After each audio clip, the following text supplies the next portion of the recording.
So here I am basking in my glory because I have predicted very accurately in my previous videos what will happen. For example, that the US would not invade Iran because of various metrics that people don't see themselves. They're confused. It's very obvious to me, particularly when I know the human nature of the psychopath.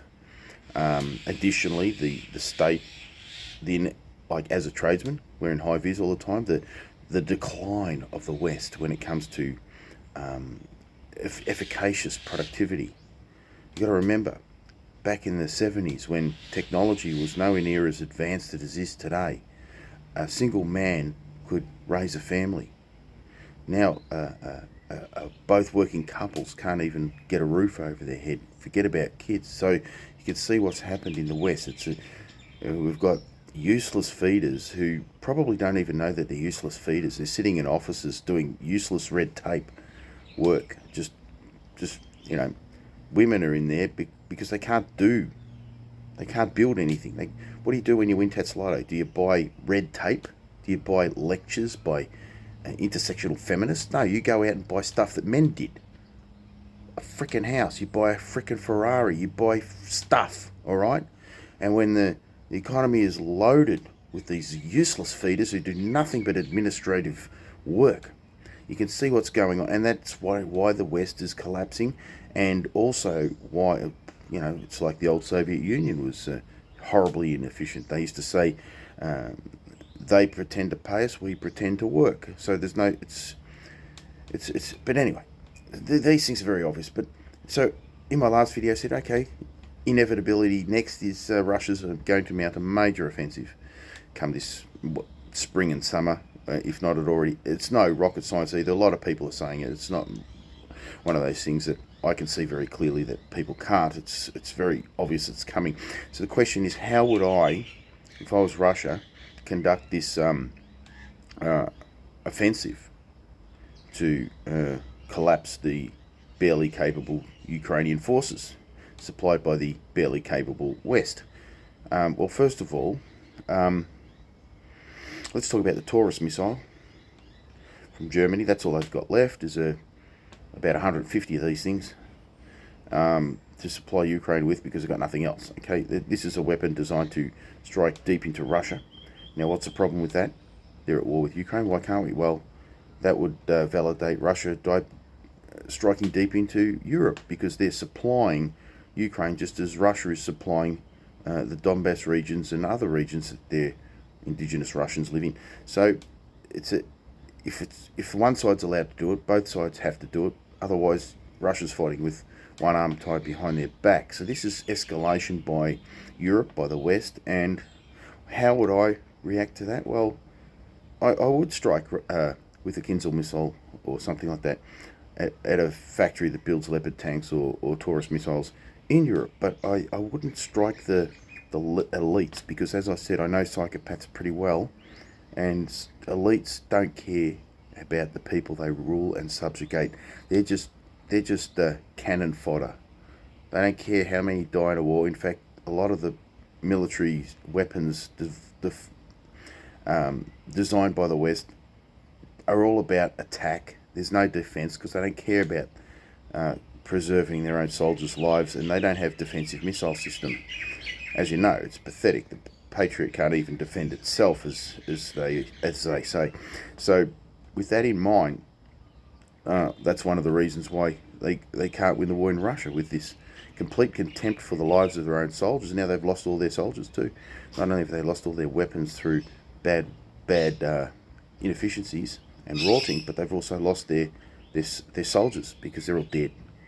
So this is the contempt that the elites have. Now, if you attack the elites, like let's say a Kinzhal missile comes in and destroys a bunch of elites at a meeting, they don't care about anyone else's lives but themselves, and they will start a nuclear war, because that's their nature. They're psychopathic. So you do not target these horrible elites in power. You can't do anything about it. But you would strike a Leopard factory, Leopard tank factory, that is, or a Taurus missile factory, something like that, because that Russia can't afford to fight with one arm behind their back. But now, what about this offensive? this offensive, how would I conduct it?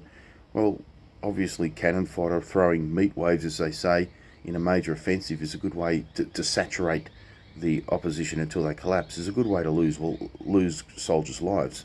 And Russia hasn't behaved in this manner as the West has. So what they're doing is strategic. Bear with me. I got a very itchy ear there. Strategic, encirclements, pincer moves, and all that sort of stuff. Slowly. We've seen that over the last year, I guess, with gradual Russian advances. But how do you collapse the Ukrainian forces? Because they're offering, some resistance. It's like you're throwing only one punch at an inferior opponent in the boxing ring. What if you threw 2 punches? You'd knock them out. You know what I'm saying? So how would you do it without losing a lot of lives with infantry? Well, I would just extend the length of the front all along Belarus, all the way along. They have to take the Sumy region anyway because they need a buffer zone from Moscow, and they can't afford to have Western military bases close to Moscow, so they're going to have to take that region anyway. So extend the front, double it, all along the Belarus border. Russia has been building up arms forces. They're in surplus, so to speak, over the last 2 years, while Ukraine is kidnapping people off the street to put them on the front. So, and have been now for probably nearly 2 years themselves. So this is the state of affairs. So if you extend the length of the front and continue as they are now with slow progress, well, really you're doubling the progress because you've doubled the length of the front. This will absolutely collapse the Ukrainian front. In addition, I've said this immediately, like a year or two ago, as I said, when I first saw videos of Ukrainians being kidnapped by gangs off the street to put onto the front. I said, why doesn't Russia drop handguns? They're useless on the front. They can't be used against Russia, but they will afford Ukrainians to protect themselves against these Bandera Nazis. And I know that there's organised gangs in Ukraine now, so if a van full of thugs shows up to grab someone off the street to send them to the front, opposition civilian gangs will attack them en masse, and they'll just get their asses kicked.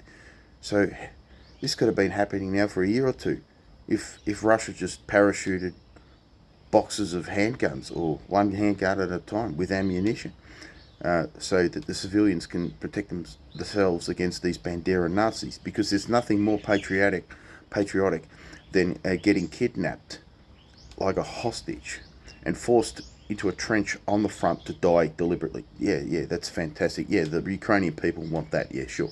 So this is not really mentioned much, but why aren't they dropping handguns into Ukraine for civilian protection? Double the length of the front, continue as you are, drop handguns into civilian Ukraine, and welcome Russia when they come through, and leave the Bandera Nazis in a little tiny landlocked nation with a border slightly east of Lviv. Job done.